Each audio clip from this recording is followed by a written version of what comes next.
অথচ মমতা বন্দ্যোপাধ্যায় ফাঁসি চাইছে। আপনারা ডাইলুট করছেন।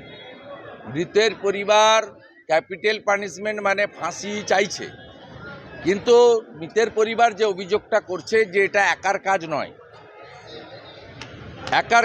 এবং তারা যে রেফারেন্সগুলো দিচ্ছে ওটা টেকনিক্যালি রাইট।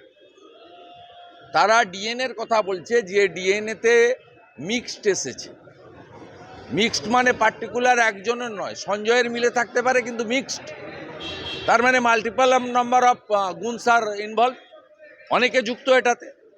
ফরেন্সিকে কোনো ধস্তাধস্তি চিহ্ন নেই বলেছে, তার মানে একজনের কাজ নয়। মৃতের পরিবার চাইছে বাকি দোষীদেরকেও চিহ্নিত করে একসঙ্গে ফাঁসির আদেশ দেওয়া হোক। তার মানে এই নয় যে সঞ্জয় রায়ের ফাঁসির ব্যাপারে মৃতের পরিবার বিরোধিতা করছে। এগুলো মিডিয়া প্ল্যান্টেড এবং এই পারসেপশন ঠিক নয়। মৃতের পরিবারের সঙ্গে ডক্টর বোনের পরিবারের সঙ্গে প্রথম দিন থেকে আমি আছি, আমার সঙ্গে ভেরি ক্লোজ রিলেশন, এবং ওনার পিতাও সেদিন বলেছেন মমতা ব্যানার্জি থামুন, আর বিরোধী দলনেতা আমাদের পরিবারের লোক, এর থেকে বড় প্রাপ্তি আমার হতে পারে না। 20 স্যালাইনে জলপাইগুড়ির একজনের মৃত্যু হয়েছে, শান্তনা রায়। 20 স্যালাইনে জলপাইগুড়ির একজনের মৃত্যু হয়েছে। লক্ষাধিক লোককে মমতা ব্যানার্জি এই 20 ইঞ্জেকশন দিয়েছে স্যালাইনের মাধ্যমে আরএল। আজকে হাইকোর্টে ডেট ছিল, কি হয়েছে আমি জানি না, জনস্বার্থের মামলায়। আমরা বারে বারে বলেছি, আমি নিজে 15 জন বিজেপি এমএলএকে নিয়ে স্বাস্থ্য ভবনে গেছি।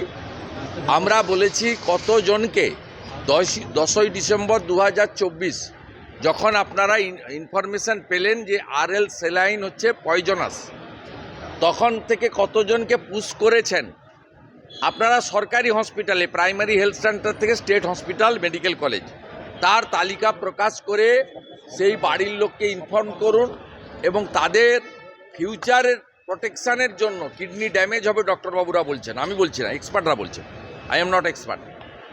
তাদেরকে কি প্রোটেকশান প্রিকশন দেওয়া যায় তার ব্যবস্থা করুন। লুকাচ্ছেন কেন? আমি বলছি এটা একজন, দুজন, তিনজনের ইস্যু নয়, অন্তত পক্ষে লক্ষাধিকের বেশি মানুষ।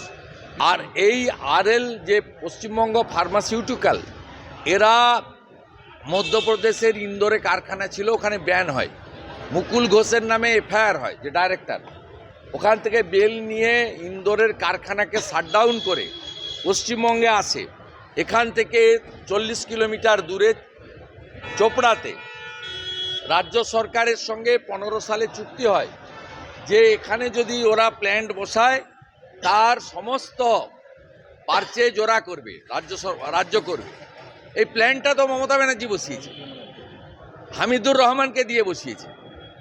এই কারখানা থেকে তৃণমূলের লোকরা এসে, এমএলএর লোকরা এসে প্রত্যেক মাসে 2 লক্ষ টাকা চাঁদা নিয়ে যায়। আমি যা যা বলছি গল্পের মতো মনে হলেও এটা বাস্তব, সত্যি। একটা বিষয় দাদা, দিদি তো বারবার বলছে বালি মাফিয়া থেকে শুরু করে জমি মাফিয়াদের করা হুঁশিয়ারি দিচ্ছে, মুখ্যমন্ত্রী নিজেই মাফিয়া।